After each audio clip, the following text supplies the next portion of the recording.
Long time ago, before I started college, I had my little black and white my black and white enlarger sitting here, and I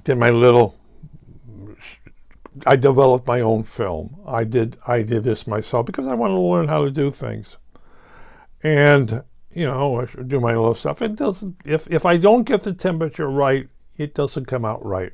The film does. So I said, well, gee.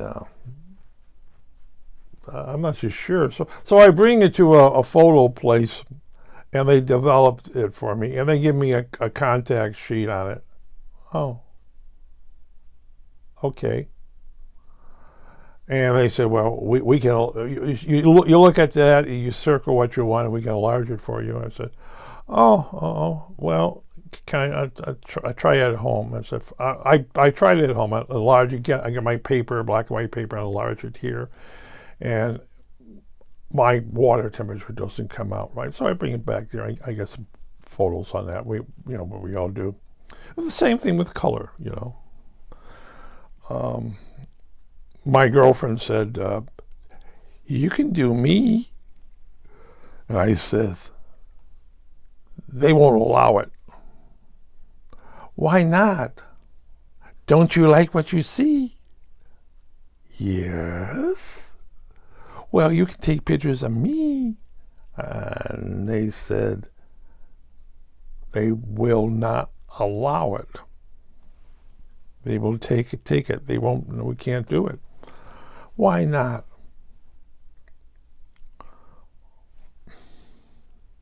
Because that's the rules. Of course, someone sued Kodak about it, and Kodak says, we will develop anything you want. That's it. Okay. But I went basically to Columbia College for learning photojournalism. And I realized is that standing in their dark rooms and all the time, oh God, I'm in here and breathing in this stuff. So what I did was, since I have a black and white enlarger at home, I enlarged my stuff at home, put it in a seal box, went down to Columbia College and used their trays with with temperature control, and I used their stuff to do that and that. It still didn't come out right.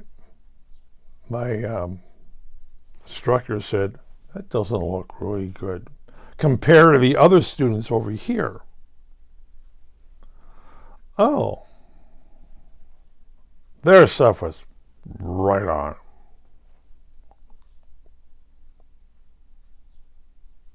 Okay. I mentioned to Chris Bird, one of the students I was knew, and he said, "Well, I know this guy Tom Bess who does this all the time." And I said, "Oh, okay." He gave me some instructions, and he came down to Columbia College to show me how to that thing. And he goes down the hall, and he looks at the pictures on the wall there, and he looks at that and says,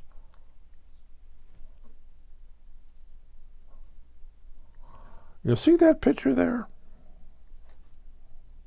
Yeah.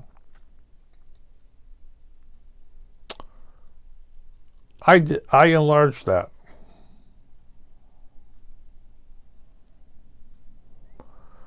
I work part-time at LaSalle Photo. I enlarged that one. You got a little mark down there? That's me. And very likely all this beautiful work on this board here was done by LaSalle Photo. And what does LaSalle Photo? You hand them a 36 cartridge, and they develop it with proper water temperature. They make a contact sheet. Okay. The person circles what they want, goes back to the LaSalle in the dark rooms, and they dodge and do this and remove this, add this, and everything else. And they put up. They never walk. They just take the pictures. And LaSalle Photo does all the work. It costs money to do that. And I said, I looked at that. Wow, I never knew about LaSalle Photo. Thank you. So Tom says, I'll do this stuff for you. Yeah. Anything you shoot, I'll do. I said, well, I have this girlfriend who's, well, that's okay. I worked at Playboy. Oh, Tom worked at Playboy as assistant photographer. Yes. And as they say, Playboy, what makes a beautiful model in Playboy? An airbrush. The guy says, yeah, sirree, I got this beautiful, sexy model and we photographed her. Now I have to get rid of all the blemishes on her. I have to make her something guys out there will really want. Without makeup, she's just Jane Doe. With makeup, she's Jane Fonda. Big difference. But again, Tom showed me how to do that. He said, well, yeah, I'll take this stuff. You tell me what you want. And I went from being so-so to yes. Well, sure. Again, I passed the course.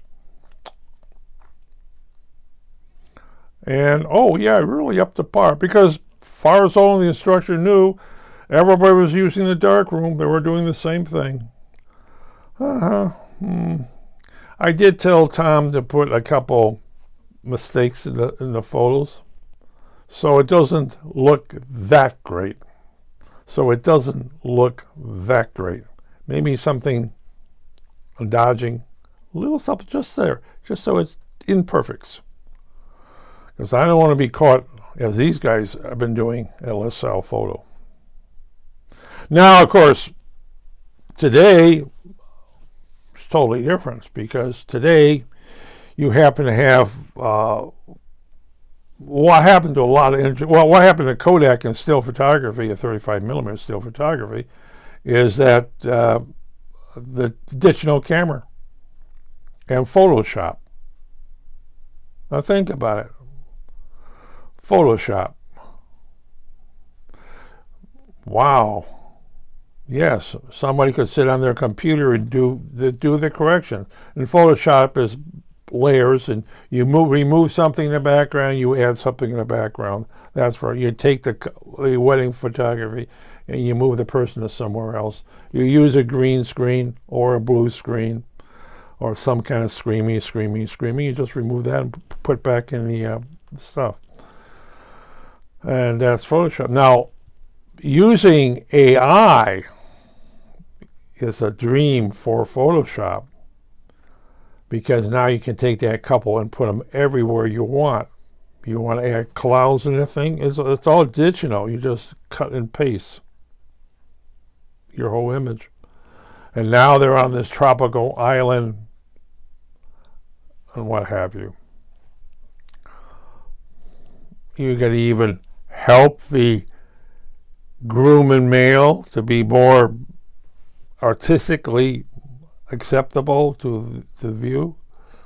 The old saying, well, those paintings in the Louvre, right, and those paintings in European house, the big place.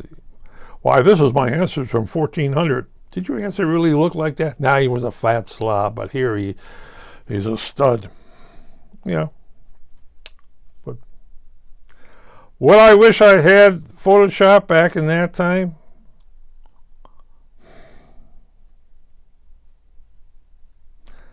I've never learned how to use Photoshop. Actually, most of the Adobe stuff I have, I really never learned how to use it. Yeah, well, that's my still photography world. Do I still have still cameras? Yes. Do I still have digital cameras? Yes. Should I be using a digital camera on this? Have it right there. Shoot me. download it to that thing. Can I do that? Well, yeah, I can do that. I can put my little digital camera over there and tie it into my system here. It's just software and audio. Away I go. But I'm too lazy. Unless you want me to improve my appearance.